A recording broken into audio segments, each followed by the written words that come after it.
Hola, vamos a continuar con nuestro tema 5 de análisis de esfuerzos y deformaciones por flexión. En este caso vamos a ver un ejercicio más complejo que tenga concentradores de esfuerzos.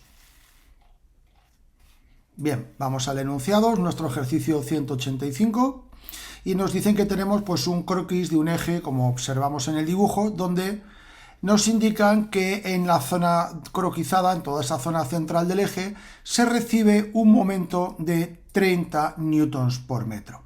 A partir de ese dato nos piden que calculemos pues, cuáles son los esfuerzos en cada una de las secciones que están establecidas, en especial donde tenemos cambio de sección, el chavetero y en la ranura. Y luego finalmente que obtengamos conclusiones que lo realizaremos pues, a partir de los resultados parciales obtenidos.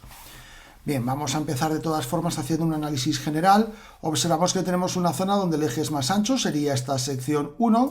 Si quisiéramos calcular el esfuerzo en esa zona, no tendríamos más que aplicar la ecuación general del momento flector por C partido por la inercia.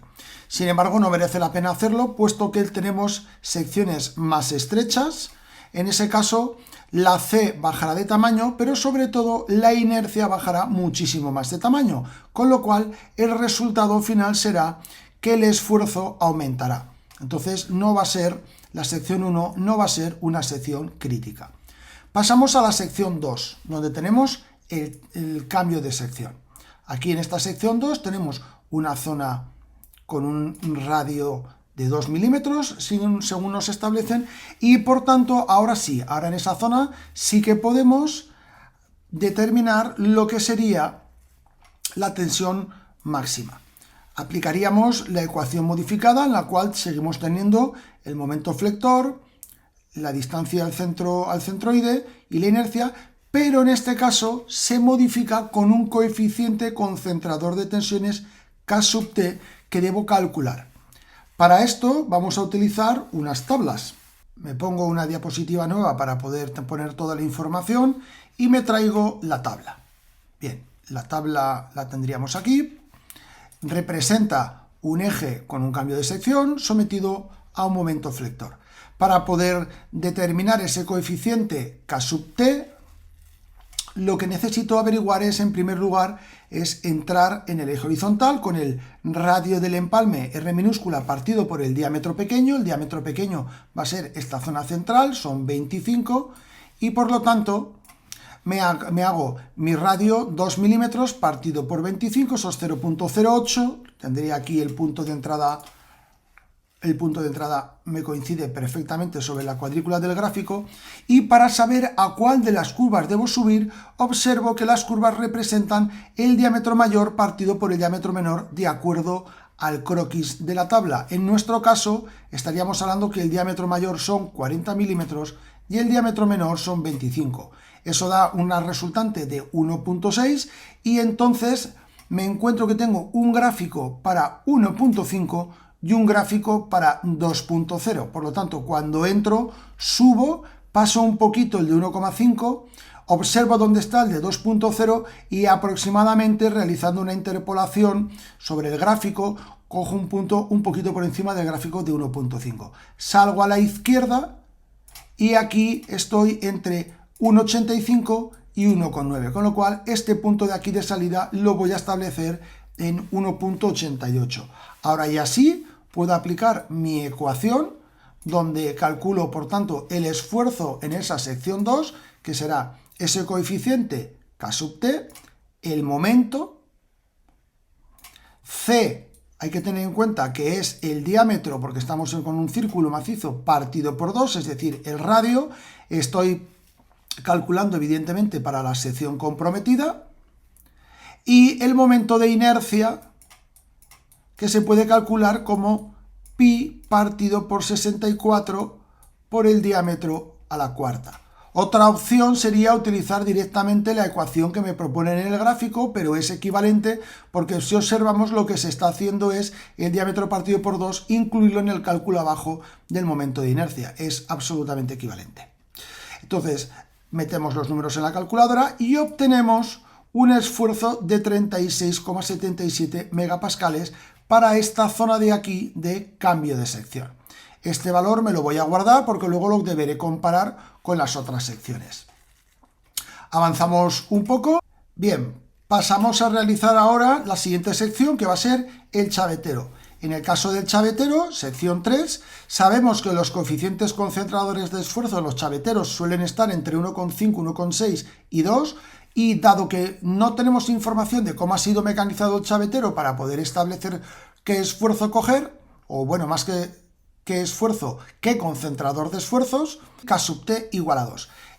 Podemos entonces sustituir en la ecuación y lo que tenemos va a ser, si observamos la ecuación, la conocemos, lo que tenemos es que sigma es igual al esfuerzo concentrador, que va a ser en este caso mi2, el momento, los 30.000, el diámetro partido por 2, 25 partido por 2, viendo la cotación, y partido por el momento de inercia, que sabemos que es pi partido por 64 por el diámetro a la cuarta. Sustituimos y obtenemos 39,11 megapascales, que por lo tanto me va a representar el valor del esfuerzo en esta zona de aquí del chavetero, que iría desde una sección por aquí hasta una sección por aquí.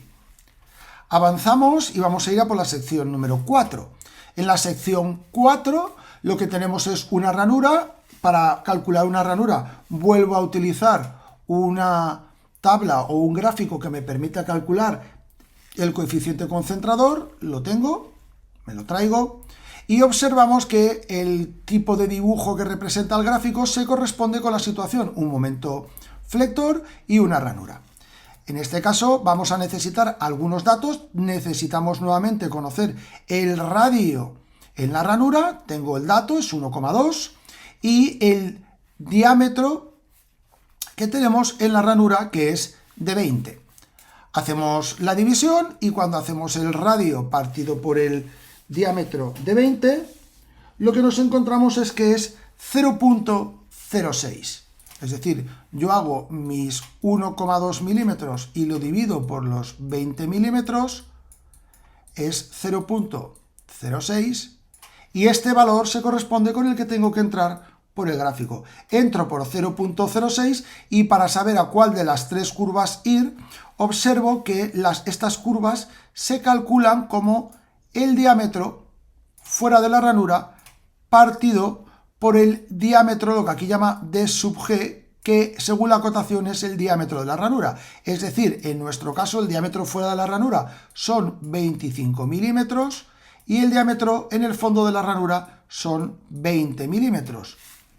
Esto me arroja un valor de 1,25 y busco a ver si tengo curva de 1,25. Tengo una curva de 1,2, que es la central, y tengo una curva de 2,0, que es la de arriba. Entonces subo por el gráfico y cuando paso un poquito, la verdad es que aquí me faltaría información porque veo que la curva se vuelve muy vertical, determino un punto que yo considere que pueda ser una curva equivalente a venir con 1,25. Si yo la miro en horizontal, por el centro iría una curva de 1,50, pues a una cuarta parte, aproximadamente una curva de 1,25, salgo al lateral y aproximadamente acepto que salgo por 2,4. Por lo tanto, voy a considerar que mi coeficiente concentrador de esfuerzos es 2,4. Sustituyo en la ecuación general, vuelvo a tener el coeficiente concentrador de esfuerzos, el momento, el diámetro partido por 2, el diámetro evidentemente es en el fondo de la ranura, y la inercia en esa zona, pues pi partido por 64 por el diámetro a la cuarta, y obtengo un valor de 91,67 megapascales. A partir de aquí lo que vamos a hacer es recopilar. Entonces, si recordamos un poco, teníamos un esfuerzo en la sección 2 que habíamos obtenido de 36,77 megapascales, un esfuerzo en el chavetero un poquito más alto de 39,11, pero sobre todo un esfuerzo en la ranura de 91,67, con lo cual clarísimamente el peor sitio y en el que deberíamos de fijarnos si con estas dimensiones cumple o no cumple en función del valor máximo de esfuerzo que le vamos a permitir al material, pues sería en la ranura, que es pues más del doble de lo que obtenemos en otras zonas con elementos singulares y muchísimo más de lo que nos encontraríamos con una zona normal, puesto que si tomásemos la zona normal de 25, donde el eje es más estrecho, que sería realmente utilizar esta parte del cálculo, pero sin ese concentrador de esfuerzos, pues esto rondaría aproximadamente los 20 megapascales, con lo cual veríamos que en una zona normal que no haya elementos singulares con aproximadamente unos 20 megapascales frente a una zona singular con un valor de 91 casi multiplicado por 5 y por lo tanto se observa el gran efecto dañino que provocan esos elementos singulares a partir de cómo estén fabricados. En este caso, pues podríamos jugar a cambiar el redondeo en el mecanizado de esa ranura para tratar de evitar un poco ese efecto concentrador.